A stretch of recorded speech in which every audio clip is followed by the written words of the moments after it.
Hi hello friends, welcome back to media talks. நான் உங்கள் Mounika.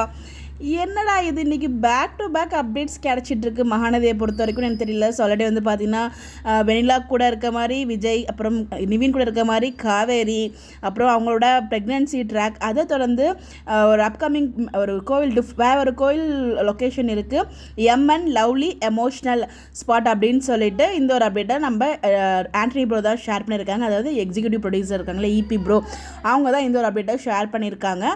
So கோவிலில் ஏதோ லவ்லியான ஒரு சீன் வந்து எடுத்திருக்காங்க. என்ன நமக்கு தெரியல, என்னவா இருக்கும் நீங்கள் கெஸ் பண்ணுங்கள். ஸோ இந்த இடத்துல வந்து பார்த்தீங்கன்னா எமோஷ்னலாக சொல்லியிருக்காங்க. ஸோ அப்போ எமோஷ்னலாக வரல காவேரி போய் கோயில் உட்காந்து ஃபீல் பண்ணுவாங்களோ, அந்த மாதிரி எதுவும் இருக்குமோ நமக்கு தெரியல. ஸோ ஏதோ அப்கமிங் எமோஷ்னலுங்கும் போது கண்டிப்பாக வேறு யாருக்கு கொடுப்பாங்க, கண்டிப்பாக நம்ம வீக்காக தான் கொடுப்பாங்க, வேறு யாருக்கும் கொடுக்க மாட்டாங்க. ஸோ அதில் அதுக்கு மேக்ஸிமம் காவேரிக்கு தான் ஹைலி சான்சஸ் இருக்குது.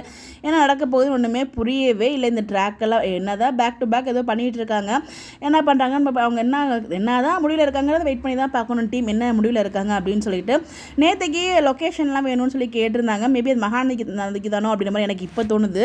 நேற்றுக்கு கோவில் லொக்கேஷனுமே கேட்டிருப்பாங்க. மேபி அந்த மாதிரி புது லொக்கேஷனில் போய் தான் அந்த ஷூட்மே எடுத்துருக்காங்கன்னு நினைக்கிறேன். பிகாஸ் அவங்க வேறு ஏரியா மாறி இருக்காங்க இல்லையா. ஸோ அதுக்கேற்ற மாதிரி கோவிலையுமே ஒரு மாதிரி மாற்றி காமிக்கணும் அப்படிங்கிறதுக்காக அந்த மாதிரி காமிச்சிருப்பாங்கன்னு நினைக்கிறேன். அதுக்காக தான் அவங்க கேட்டிருப்பாங்க போல் நியூ லொக்கேஷன். இது என்னோட ப்ரெடிக்ஷன், என்னோட ப்ரெடிக்ஷன் சொல்ல முடியாது, எனக்கு தோணுது அப்படி தான். லவ்லிங்கிற வேர்டை மென்ஷன் பண்ணியிருக்காங்க, எமோஷனுங்கிற வேர்டை மென்ஷன் பண்ணியிருக்காங்க. என்ன நடக்க போகுது, என்ன பிளான் பண்ணியிருக்காங்க, ஒன்றும் புரியல. உங்களுக்கு எதுவும் புரிஞ்சால் மறக்காமல் கமெண்ட்டில் சொல்லுங்கள். எபிசோட் 10 உங்களுக்கு அப்டேட் நான் ஷேர் பண்ணுறேன். Bye bye.